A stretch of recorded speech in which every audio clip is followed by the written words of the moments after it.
How to fix Messenger voice message speed error. Hello guys, this is Atticus and welcome back to another tutorial video.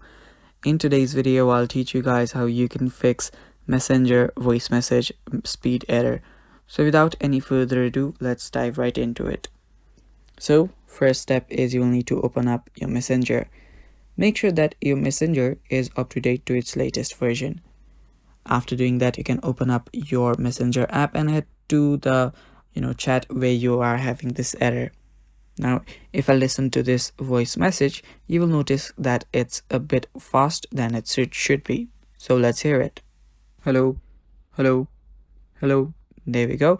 Now the reason why this is happening is because, as you can see right here, there is a 1.5x option there. That is the speed of this voice message.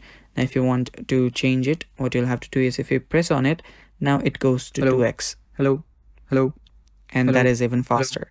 Hello, and that is even faster. Now if I tap on it again, it goes to 1x, which is the normal speed.